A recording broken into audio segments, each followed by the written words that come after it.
فأعوذ بالله السميع العليم من الشيطان الرجيم من همزه ونفخه ونفسه بسم الله الرحمن الرحيم وقالوا لو كنا نسمع أو نعقل ما كنا في أصحاب السعير فاعترفوا بذنبهم فسحقا لأصحاب السعير۔ حمد و ثنا اللہ ذوالجلال والاکرام کی ذات کے لیے، اور درود و سلام حضرت محمد الرسول اللہ صلی اللہ علیہ وآلہ وسلم کی ذات کے لیے۔ ذی وقار میرے محترم معزز عزیز ساتھیوں، بھائیوں، دوستوں، جب ایسے لوگ کہ جن کے اعمال برے ہیں، اچھے نہیں ہیں، انہیں جہنم میں داخل کیا جائے گا تو داروغہ جہنم ان سے سوال کریں گے کہ کیا تمہارے پاس نذیر نہیں آیا، ڈرانے والا جو تمہیں ڈراتا بتلاتا؟ وہ کہیں گے کیوں نہیں آیا تھا؟ فکذبنا، ہم نے اس کی تکذیب کی، اسے جھٹلایا۔ جھٹلانا دو طرح کا ہوتا ہے۔ ایک تکذیب یہ ہوتی ہے کہ انسان اپنی زبان سے اقرار کرے کہ میں نہیں مانتا، اور ایک تکذیب یہ ہوتی ہے کہ انسان اپنے عمل سے ظاہر کرے کہ میں نہیں مانتا۔ اگر آپ حقیقت کی اینک لگا کے دیکھیں تو اس وقت مسلمانوں کی اکثریت ایسی ہے کہ جو زبان سے تو اقرار کرنے والے ہیں لیکن عمل کے ساتھ نیکی کی تکفیر کرنے والے اور تکذیب کرنے والے ہیں،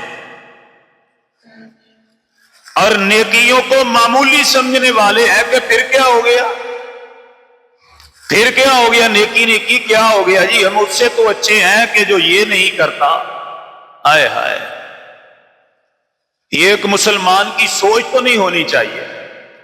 صحابہ اکرام کو مشرکین مکہ بیوقوف کہا کرتے تھے، ناسمجھ کہا کرتے تھے، اور یہ کہا کرتے تھے ان کو عقل نہیں ہے۔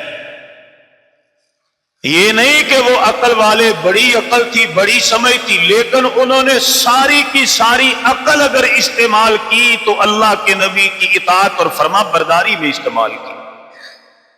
ان کے ذہن بند ہو جاتے تھے جہاں پر اللہ کے نبی کا حکم آ جاتا تھا، قدم آگے بڑھتا ہی نہیں تھا، سوچ اس سے آگے نکلتی نہیں تھی کہ یار اللہ کے نبی کا حکم میں اس طرح کر لوں۔ بار بار پھر وہی بات آتی ہے، ایک رمضان کا مہینہ ہے، افطاری کے لیے آخر تک لائنیں ہیں، اور نماز تراویح کے لیے صرف ایک ساتھ۔ یہ المیہ مسلمانوں کا، یہ عبادتوں کا حال، اور دعویٰ یہ کہ انشاءاللہ ہم جنت میں۔ ایک صحابی سے کوئی ایسی روایت تو لے کر کے آئے کہ جس نے نماز تراویح چھوڑی ہو۔ یہ ناراضگی کی بات نہیں، حقیقت ہے ہم مسلمان اپنی نسلوں کے خود دشمن ہیں۔ ہم اپنی اولاد کو کیا دے رہے ہیں؟ ہم نے اپنی بیوی کو کیا سبق دیا؟ میں نے اپنی بیٹیوں کو کیا سبق دیا جب نماز کے وقت، تراویح کے وقت میں گھر میں بیٹھا رہا؟ اللہ اکبر کبیرہ۔ پیپر ہیں جی، بچے کے بچہ روزے نہیں رکھ رہا، عقل ہے اسے، لیکن دین کے معاملے میں عقل کے دروازے والدین نے بند کر دیے۔ آپ صحیح بخاری پڑھیں، یوم عاشورہ کا باب پڑھیں، وہاں پر آپ کو حدیث ملے گی۔ حضرت ربیع بنت معوذ بن افراء بیان کرتی ہے، جب عاشورہ کا روزہ آتا ہم بھی روزہ رکھتی۔ وَنُصَوِّمُ الصِّبْيَانَ الصِّغَارَ، ہمارے گھروں میں جو چھوٹے چھوٹے بچے ہوتے ہم انہیں بھی روزہ رکھاتے، بھوک کی وجہ سے وہ روتے، ہم انہیں روئی کے کھلونے بنا کے دیتے اور مسجد میں لے جاتے، وہ بچے روئی کے کھلونوں سے کھیلا کرتے، افطاری کا ٹائم ہو جاتا، ہم کھانا دیتے اور انہیں آرام مل جاتا۔ وہ بچے کتنے بڑے ہوں گے جن کو صحابیات روزہ رکھوایا کرتے تھے؟ وہ بچے کتنے بڑے ہوں گے جن کو صحابہ علماء کی مجالس میں لے کر کے آیا کرتے تھے؟ حضرت عبداللہ ابن عمر رضی اللہ تعالیٰ عنہ کا واقعہ نہیں میں نے آپ کو پچھلے دروس میں سنایا؟ چلے ایک اور حدیث سناتا ہوں صحیح بخاری کی۔ حضرت عمر بن سلمہ بیان کرتے ہیں میں چھوٹا بچہ تھا، میں اپنی خالہ کو ملنے اللہ کے نبی صلی اللہ علیہ وسلم کے حجروں میں چلا گیا، رات وہیں پہ ہو گئی، میں سو گیا، لیکن ابھی نیند اتنی نہیں آئی تھی، کافی رات ہو گئی، جناب محمد الرسول اللہ صلی اللہ علیہ وسلم آئے، پیارے پیغمبر علیہ السلام نے میری خالہ کو سلام کیا، حال احوال پوچھا، پھر اس کے بعد پہلا سوال کیا، اصلی الغلام، مجھے بتلاؤ اس بچے نے نماز پڑھی ہے؟ کیا سوال تھا اللہ کے نبی کا، یہ نہیں پوچھا اے کھانا کھوایا آج مرغی لے آندی سی گی، آج ماشاءاللہ تیرا دوترا آیا ہوا، تیرا بھتیجا آیا، کوئی چیز کھان نو دیتی کہ ہمیں نہیں، آپ نے فرمایا صلی الغلام، نماز پڑھی ہے؟ تو سیدہ بیان کرتی ہیں جی یا رسول اللہ نے فرمایا ٹھیک ہے، شرع میں لکھا ہے اگر نماز نہیں پڑھی ہوتی تو جناب محمد الرسول اللہ صلی اللہ علیہ وسلم بیدار کر کے اسے نماز پڑھاتے۔ یہ تربیت ہے اللہ کے نبی۔ آج کا مسلمان تو اپنی اولادوں کا خود دشمن ہے، خود بھی نیکی سے دور، اپنی اولاد کو بھی دور، اور جب یہی اولاد بڑی ہو جائے گی تو بندہ کس طرح یہ کہے گا کہ یہ میرے لیے صدقہ جاریہ بن جائے؟ ہم نے جڑیں تو پہلے اس کی کمزور کر دی۔ میرے اور آپ کے والدین ہمارے دشمن تو نہیں تھے نا، یہ ان کی ماں اور ان کی محنت ہے کہ آج ہم مسجدوں میں بیٹھے ہیں۔ ہماری اولادیں کیوں نہیں بیٹھی مسجدوں میں؟ ہماری اولادیں کیوں نہیں تراویح کے لیے آتی؟ اللہ اکبر۔ لیکن ایک وقت آئے گا فاعترفوا بھی، وہ کہیں گے ما جاءنا، تمہارے پاس کوئی ڈرانے والا نہیں آیا؟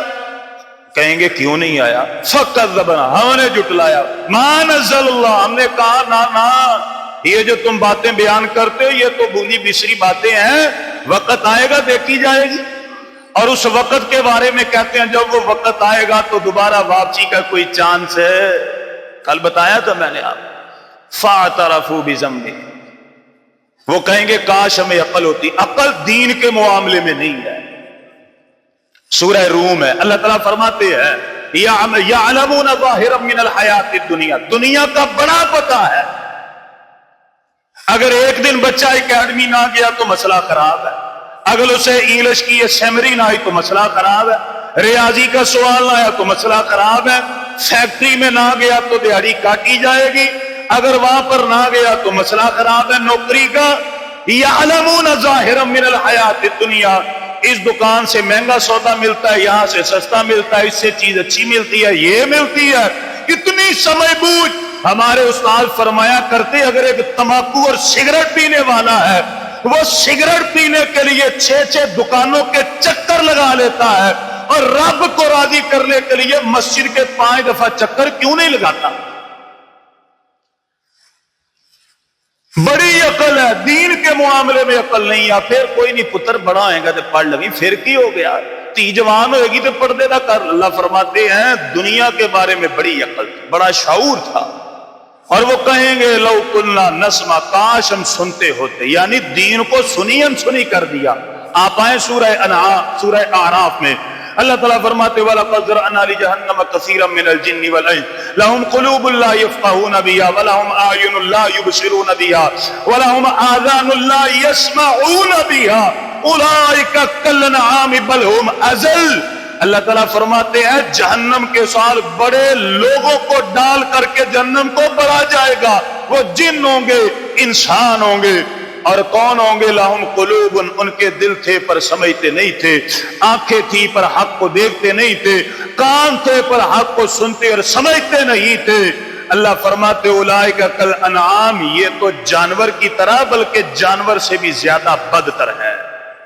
فاعترفوا بذنبہم، کہیں گے یا اللہ اب ہم اقرار کرتے ہیں، لو کننا نسمع، کوئی مسئلہ نہیں یا اللہ، ربنا ابصرنا، ایک دفعہ زمین پر بھیج دو، ربنا ابصرنا وسمعنا فرجعنا نعمل صالحا انا موقنون، ایک مرتبہ ربنا اخرنا الى اجل قریب نجیب دعوتک ونتبع الرسل، ایک مرتبہ ولن یؤخر اللہ، یا اللہ ایک مرتبہ۔ اللہ فرمائیں گے نہیں، سورہ اعراف ہے، اونٹ سوئی کا وہ چھوٹا سا سوراخ، اللہ فرمائیں گے اس کے کنارے اس سوراخ میں سے اونٹ تو گزر سکتا ہے، تم دوبارہ دنیا میں جا سکتے۔ فسحقا لاصحاب السعیر، تمہارے لیے میں نے جہنم کا بڑکتا ہوا عذاب تیار کیا۔ آئیں میرے بھائیوں، آئیں ہم اپنی اور اپنی نسلوں کی اصلاح کے لیے ان مسجدوں کو آباد کریں، اللہ کا واسطہ کر لیں۔ اگر آپ مسجد میں آئیں گے میری تنخواہ نہیں بڑھ جائے گی، میں ویسے دل سے کہتا ہوں میری خیر خواہی ہے، آئیں مسجدوں کو آباد کریں، اپنے بچوں کو لے کر کے آئیں، اپنی اولادوں کو لے کر کے آئیں، ان کو اپنے لیے صدقہ جاریہ بنائیں کہ جب میں دنیا سے جاؤں میرا بچہ مجھے غسل دے، مجھے کفن دے، رو رو کے میرے لیے دعائیں کرے، اور اللہ کا گھر نہ چھوڑے کہ یا اللہ میرے باپ کو معاف فرما دے، یا اللہ میرے باپ کی مغفرت فرما دے، اور وہ اپنی والدہ کے لیے دعائیں کرے۔ میرے گھر میں بیٹی تیار ہو، جب گھر میں کسی عورت کا انتقال ہو جائے غسل دے، کفن دے، سارے معاملات آئیں ہم اپنی اولاد کو اپنے لیے صدقہ جاریہ بنائیں۔ نہیں تو اس حدیث پر بات ختم کرتا ہوں۔ اللہ کے نبی کی حدیث سننے ابھی دو میں آپ نے فرمایا ما من مولود الا یولد علی الفطرہ، ہر پیدا ہونے والا بچہ فطرت اسلام پر ہوتا ہے۔ فَأَبَوَاهُ يُحَوِّدَانِهِ أَوْ يُنَصِّرَانِهِ أَوْ يُمَجِّسَانِهِ، اس کے ماں باپ یا تو اسے یہودی بنا دیتے ہیں یا عیسائی بنا دیتے ہیں یا آگ پرست اور ستارہ پرست بنا دیتے ہیں۔ ہماری اولاد اللہ نے ہمیں مومن دی تھی، نہ وہ بولتی تھی، نہ کھاتی تھی، نہ پیتی تھی، نہ سوچتی تھی، جو کچھ اب وہ بولتی ہے، سوچتی ہے، کرتی ہے، وہ آج والدین کا ان کو دیا ہوا سب کچھ ہے۔